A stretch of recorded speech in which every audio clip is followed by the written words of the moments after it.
देख रहे हैं एसडीएम न्यूज़। मैं हूं रियाद अंसारी। इस वक्त मैं महाराष्ट्र के ऐतिहासिक शहर औरंगाबाद से बात कर रहा हूं। औरंगाबाद में सूबेदारी गेस्ट हाउस है। आप जानते हैं रमज़ान का पवित्र महीना चल रहा है और इसी महीने के बीच के अंदर 14 अप्रैल आ रही है। दो त्यौहार एक साथ आ रहे हैं। एक मुसलमानों का बहुत बड़ा महत्वपूर्ण त्यौहार जो रमज़ान ईद से स्वरूप में माना जाता है और संविधान का त्यौहार जो पूरा देश मनाता है। और बाबा साहब अम्बेडकर की जब जयंती आती है तो क्या कहना, हम समझते हैं कि उससे बड़ा त्यौहार भारत के लिए कोई नहीं हो सकता, क्योंकि ये वो संविधान निर्माता है जिन्होंने हर गरीब पिछड़ी जाति को जीने का अधिकार दिया। उसके अंदर बताया कि तुम मानव हो, तुम इंसान हो।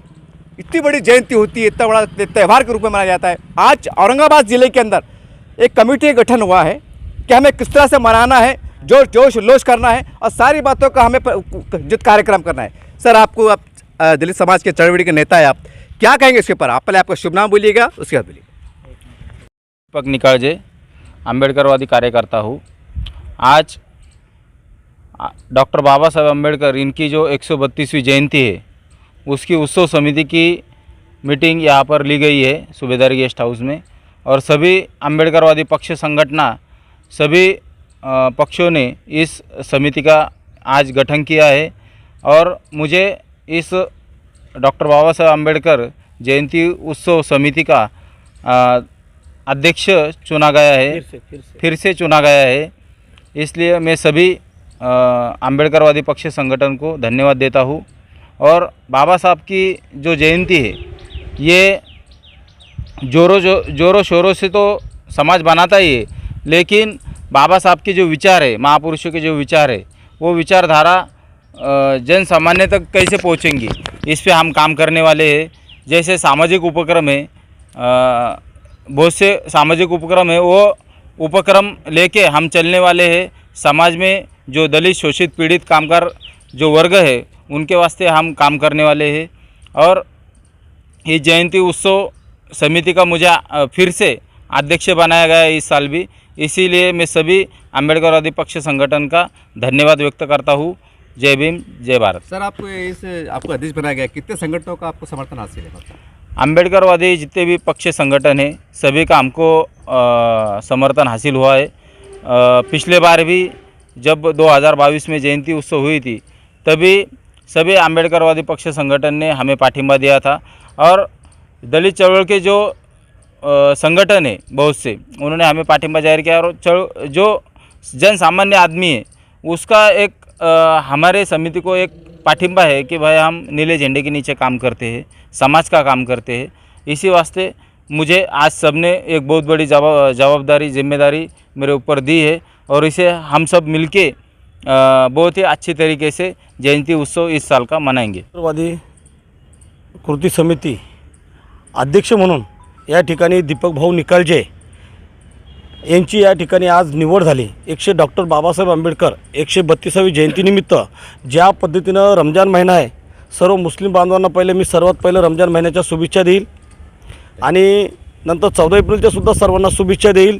कारण की दोन्ही सण जे एक चांगल्या ऋतूनं एप्रिलच्या महिन्यामध्ये जे पाहिजे होतं, दलित मुस्लिम एकती ताकद, ही ताकद जशी बाबासाहेबांनी औरंगाबाद शहरामध्ये डॉक्टर बाबासाहेब आंबेडकर ज्या टायमाला मिलिंद कॉलेज बांधलं त्या टायमाला जशी संघटना एक तर तयार झाली आणि त्या ठिकाणी मिलिंद कॉलेज तयार झाल्याच्या नंतर अनेक दलित मुस्लिम सर्व हिंदू सर्व जाती धर्माच्या पोरांनी लेकरांनी त्या ठिकाणी शिक्षण घेतलं आणि त्या शिक्षणाच्या माध्यमातून आम्हाला जे डॉक्टर बाबासाहेब कळाले, म्हणून आज दलित कृती समितीची एक जी संघटना तयार होऊन आम्ही पूर्ण दलित एकतेचे सर्व एका ठिकाणी येऊन याच्यामध्ये फक्त आम्हाला म्हणजे बोलायचं असं आहे का प्युअर दलित हे एकजूट जे एका ठिकाणी येऊन कट्टर भीम सैनिक हे एका ठिकाणी येऊन निळ्या झेंड्याच्या खाली एक जयंतीचा अध्यक्ष म्हणून आम्ही या ठिकाणी आज आदरणीय आमचे दीपकभाई निकालजे यांना आज आमच्यातर्फे व आमच्या सर्व पक्षातर्फे व औरंगाबादच्या सर्व जनतेतर्फे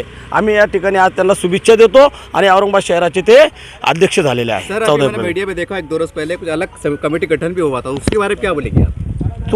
तो कोण काय पक्ष आहे आम्ही त्या ओळखत नाही, तो कोण अध्यक्ष आहे। आम्ही पूर्ण औरंगाबाद शहरातर्फे एकच अध्यक्ष निवडलेला आहे, आम्ही त्या अध्यक्षाचं नाव घेऊ शकतो।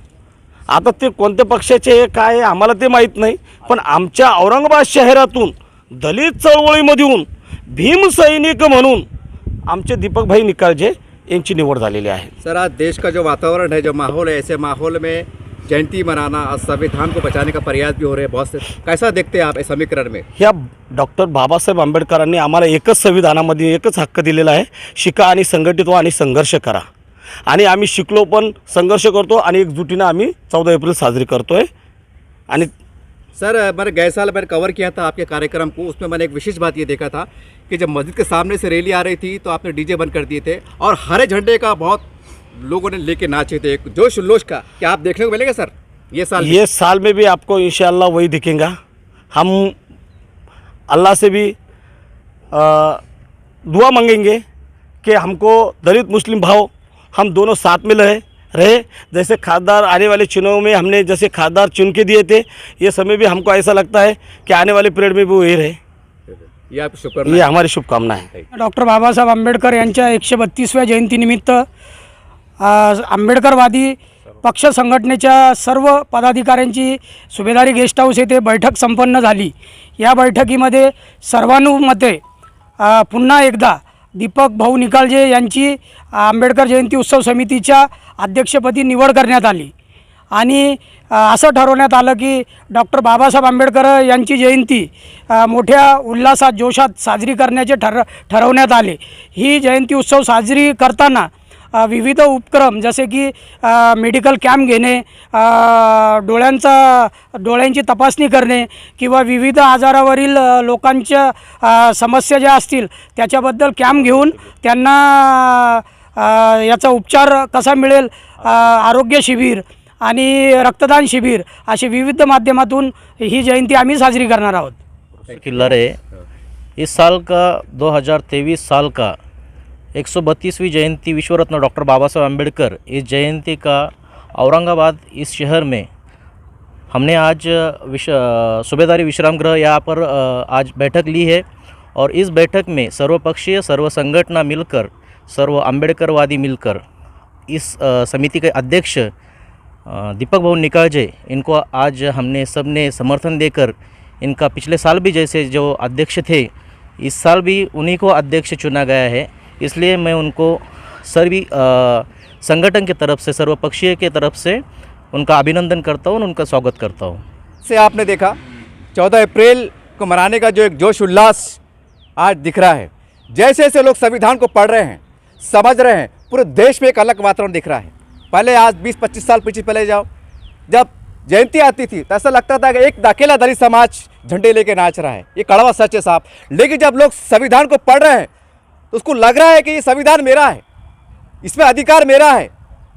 ये बहुत बड़ी बात है साहब कि आज लोग जाग रहे हैं, जनता जाग रही है. और इन्होंने आज जाते आते बड़ी प्यारी बात कही है, एक राजनीतिक बात, कि आने वाले समय में खासदार साहब दोबारा बन सकते हैं. रमज़ान का महीना चल रहा है, वैसे इससे पहले रमज़ान के महीने में खासदार साहब चुन के आए थे, इन्होंने मुबारकबाद भी दी है और दलित और मुस्लिम एकता का संदेश भी दिया है.